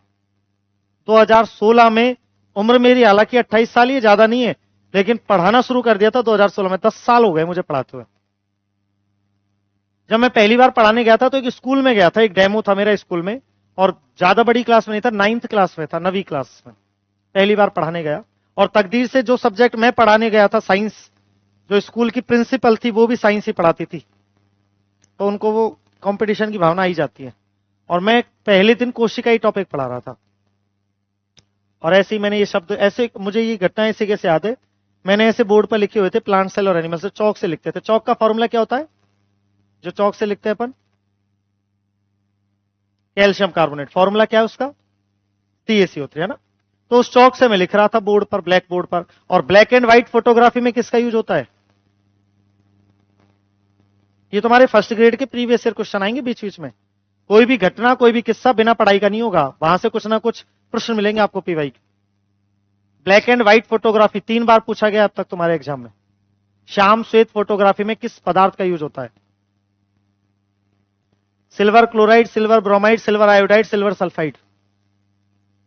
सिल्वर ब्रोमाइड का। चलो 2 प्रश्न बता दिए। अब सुनो, तो ये मैंने लिखा हुआ था बोर्ड पर और मैं पढ़ा रहा था, और भाई साहब अचानक से प्रिंसिपल आ गई। मैं भी थोड़ा सा पहला दिन था, घबरा गया, मैंने कहा रही। तो उन्होंने बोर्ड पर ही लिखा देखा, तो पहले तो बच्चों से पूछा कि बच्चों बताओ प्लांट सेल और एनिमल सेल में क्या फर्क है। तो बच्चे तो क्या बोले, पहला ही दिन था, और उनका तो झोंक नहीं डटा, उन्होंने मुझसे ही पूछ लिया पहले दिन ही कि सर आप बताओ प्लांट सेल और एनिमल सेल में क्या डिफरेंस है। प्लांट सेल में सेल वॉल होती है। मैं बोला तुरंत रूप से, टीचर था, मैंने कहा प्लांट सेल के पास क्या होती है? कोशिका भित्ति या सेल वॉल होती है। और एनिमल सेल या जंतु कोशिका के पास कोशिका भित्ति या सेल वॉल नहीं होती। मैंने तुरंत रूप से ये जवाब उनके सामने रख दिया, प्रस्तुत कर दिया, और मुझे लगा कि मामला अब शांत हो जाएगा। लेकिन उनका तुरंत अगला ही सवाल ये था कि सर ऐसा क्यों है कि पादप कोशिका के पास कोशिका भित्ति होती है? और जंतुओं के पास नहीं होती। ये उनका अगला सवाल था, मुझे आज भी ध्यान है तुरंत रूप से, और मेरे पैर कांप गए थे एकदम से। मैंने कहा ये नौकरी तो, और मुझे उस समय नौकरी की बेहद आवश्यकता थी। मेरे पास पैसे नहीं हुआ करते थे बिल्कुल भी, मुझे नौकरी की बहुत ज्यादा आवश्यकता थी। 17 साल की उम्र थी उस समय, मुझे नौकरी करनी थी, मेरे पास पैसे नहीं थे। तो मैं इस सवाल का जवाब नहीं देता तो नौकरी गई धरी थी। अब तुम बताओ, तुम तो आज खूब मुझसे मेरी उम्र के मुझे लग रहे हो, तुम मुझे बताओ कि इस सवाल का तुरंत रूप से क्या जवाब दोगे।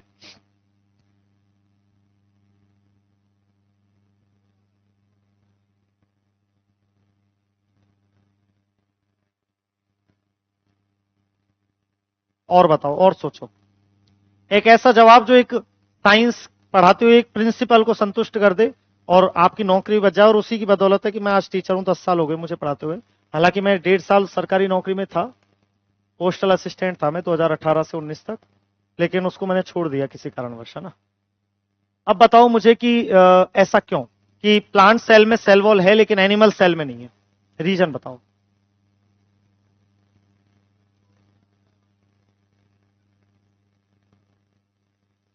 हाँ, और बताओ, और सोचो, आप भी बताओ, आप भी बताओ, आप भी बताओ मैम, क्या रीजन हो सकता है इसके पीछे।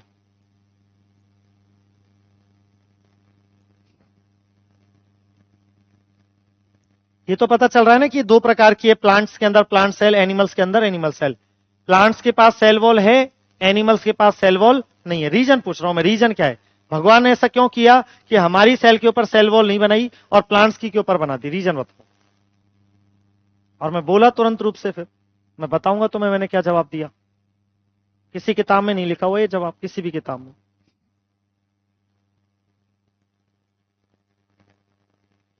बाढ़ आ गई मान लो, सपोज करो कोई भी प्राकृतिक आपदा, बाढ़ आ गई, तुम बगल में तो नीम का पेड़ खड़ा है और इधर तुम खड़े हो, जैसी पानी आता दिखा तुम तो क्या करोगे, पेड़ कहीं भाग सकता है क्या। तो जितने भी प्राकृतिक प्रकोप हैं वो पेड़ को तो सहनी पड़ेंगे, उसकी मजबूरी, उसको वहीं खड़ा रहना पड़ेगा, चाहे धूप हो, बारिश हो, या कुछ भी हो।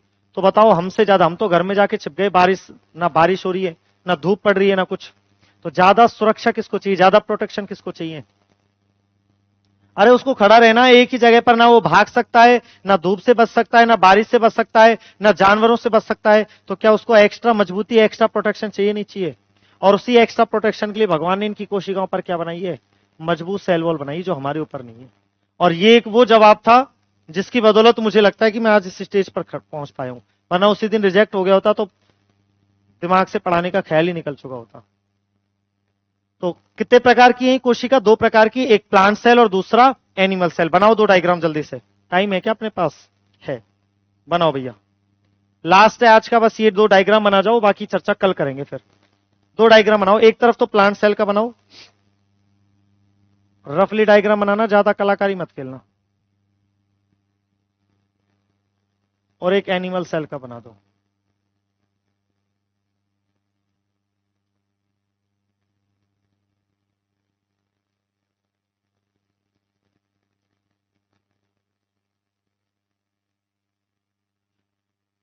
प्लांट सेल में एक और एक्स्ट्रा कवर बना देना, और इसका नाम है सेल वॉल। एनिमल सेल में केवल है एक सेल मेम्ब्रेन, कोशिका झिल्ली। मैंने सरकारी नौकरी क्यों छोड़ी सरकारी नौकरी छोड़ने के पीछे दो तीन कारण थे बेटा। झगड़ा हो गया था मेरा पोस्ट मास्टर से।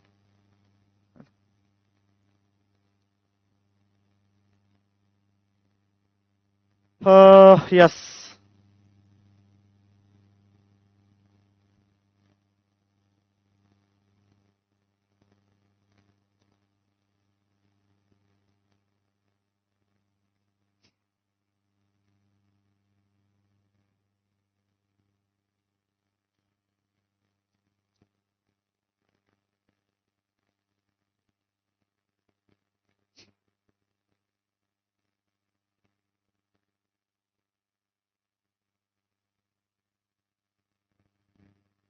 ये सबसे बाहर वाला आवरण है, इसका नाम लिख देना कोशिका भित्ति या सेल वॉल।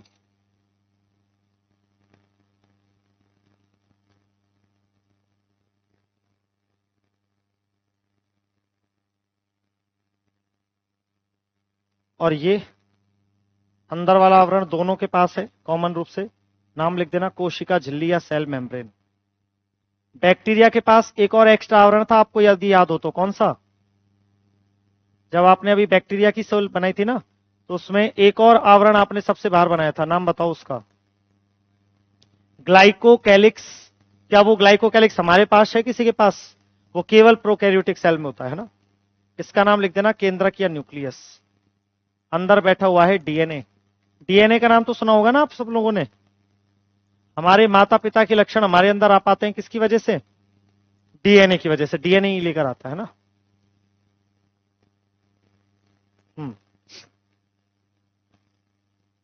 इसका नाम लिख देना वैक्यूल या रिक्तिका। ये पेड़ पौधों की जो कोशिका होती है उसका मुख्य भाग वैक्यूल या रिक्तिका से बना होता है।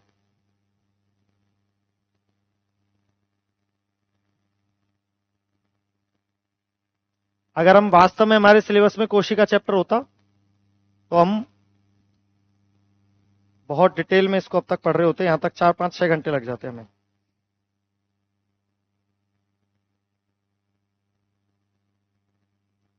मैं अभी क्लास में हूं, फ्री होकर करता हूं आपको कॉल।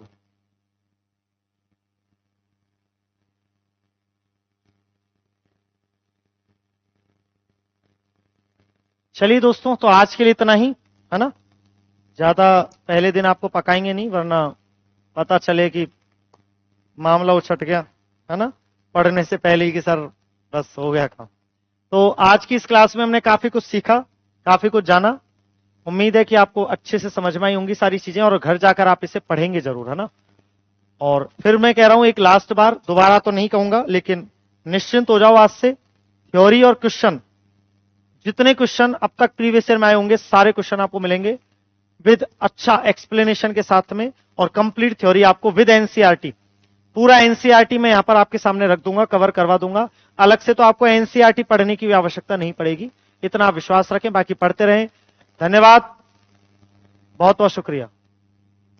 रिक्तिका एक स्टोर हाउस है, जैसे अपने घर में एक स्टोर हाउस नहीं बना देते कि कोई भी कचरा पट्टी भाई, तो ऐसे कोशिका का जो भी कचरा मटेरियल है ना, वो इस कमरे में पड़ा रहेगा रिक्तिका वैक्यूल में। यहां होती है लेकिन छोटी होती है, यहां बड़ी होती है थोड़ी सी प्लांट के अंदर। जी बहुत बहुत धन्यवाद सभी को, नमस्कार। मिलते हैं अगली क्लास में, है ना। धन्यवाद।